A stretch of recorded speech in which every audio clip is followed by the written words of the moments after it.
Hello everyone, welcome to JRF Niti. कैसे हैं आप सब लोग? जल्दी से आ जाइए, फटाफट से शुरू करते हैं आज का session.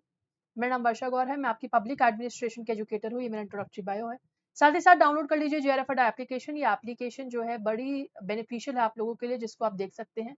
Also, please do subscribe JRF Niti if you are new to this channel, because this is an initiative where you can find all the updates from political science as well as public administration domain. UGC NET SET assistant professor college lecturer इन सब से जुड़े syllabus as well as assignments as well as आपके recruitments को हम यहाँ पर decode करने वाले हैं। एंड ऑल्सो एक नया इनिशिएटिव है जिसको आप ज्वाइन कर सकते हैं। इसी के साथ आज बात करने वाली हूँ एक इंपॉर्टेंट सेशन की, which is a difference between Lok Sabha and Rajya Sabha, क्योंकि बहुत सारे बच्चों को लोकसभा और राज्यसभा का मेन डिफरेंस जो है, बेसिक डिफरेंस नहीं पता होता। तो आज इसके बारे में बात करते हैं। देखिए, बेसिकली पार्लियामेंट एक जो सांसद होता है ना, आपका एक इंपॉर्टेंट पिलर ऑफ डेमोक्रेसी होता है या फिर एक इंपॉर्टेंट ऑर्गन ऑफ डेमोक्रेसी होता है। एंड इसी के दो भाग होते हैं। बेसिकली लेजिस्लेचर जो आपके कॉन्स्टिट्यूशन द्वारा स्टैब्लिश किया गया उसी को पार्लियामेंट कहते हैं। यानी कि कॉन्स्टिट्यूशन के द्वारा पार्लियामेंट एक तरीके से प्रमाणित है कि भाई आपके कंट्री में एक हाईएस्ट लेजिस्लेटिव अथॉरिटी होनी चाहिए, एंड वो हमारे देश में पार्लियामेंट है। उसी पार्लियामेंट के दो सदन है, दो हाउसेज है, which is upper house and lower house. जो लोअर हाउसेज है वो हमारा स्ट्रॉन्गेस्ट है, which is house of people, and the other one is the upper house, that is council of states, या फिर इसको हम राज्यसभा भी कह सकते हैं।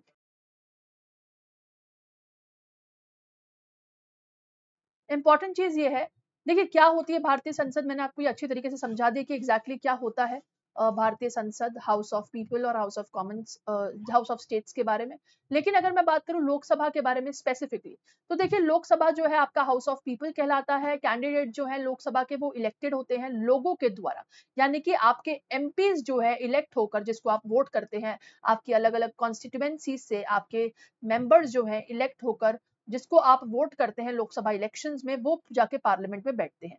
टेक्निकली टोटल सीट्स 252 बोली गई है लोकसभा के अंदर, लेकिन अभी करंटली देखा जाए तो सॉरी 552 सीट्स बोली गई है लोकसभा के अंदर। करंटली स्ट्रेंथ जो है 545 चल रही है लोकसभा के अंदर। करंटली देखो 545 चल रही है, ठीक है। 13 मेंबर इसमें से यूनियन टेरिटरीज के होते हैं।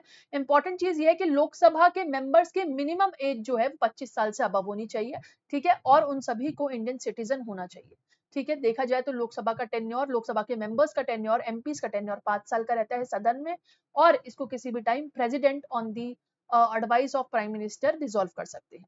लोकसभा डिसॉल्व जो है आपके अनयूजुअल सर्कमस्टांसेस में हो सकता है। बेसिकली मेजर रीजन देने चाहिए उसके बारे में, उसके बिहाइंड कि आप क्यों लोकसभा डिसॉल्व कर रहे हो।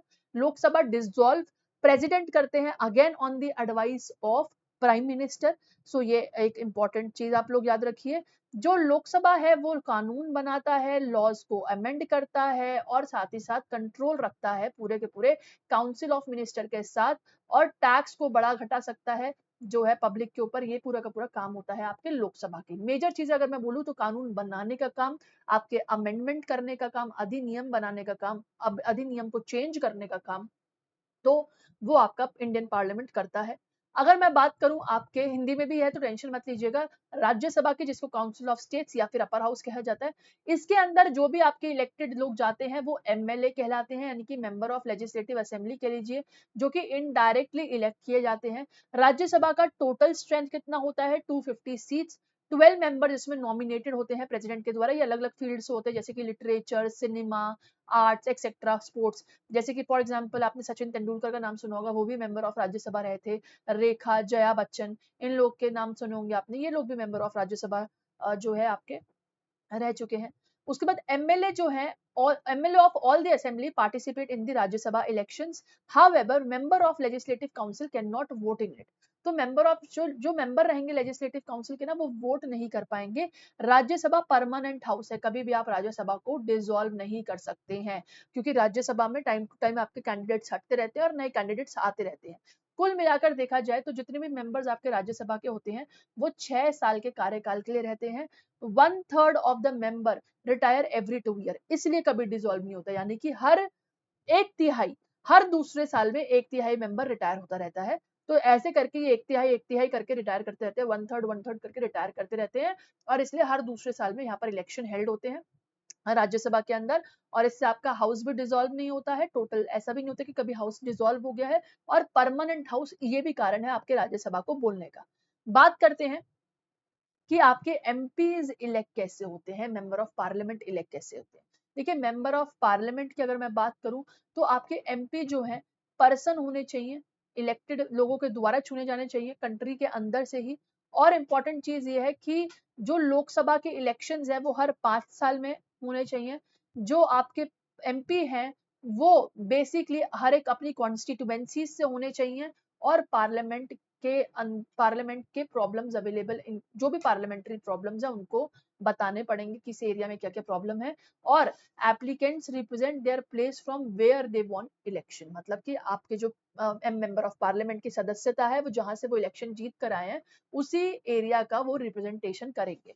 तो कहने का मतलब है, अगर कोई दिल्ली से जीत कर गया है तो कोई दिल्ली का ही रिप्रेजेंटेशन करेगा, दिल्ली की ही समस्या को गिनवाएगा आपके लोकसभा में।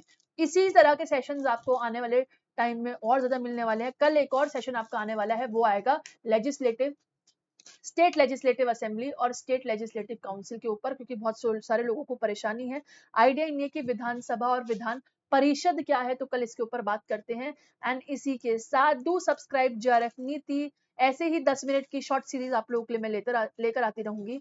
And stay tune, thank you so much for watching. Public administration के रेगुलर सेशन 8 बजे होते हैं, एंड टेलीग्राम लिंक हमारा आपके पास ये रहा, जिसको आप ज्वाइन कर सकते हैं। Till then bye bye, take care, do not forget to follow, do not forget to subscribe, and do not forget to like this session. Stay tuned. See you in the next class. All the best.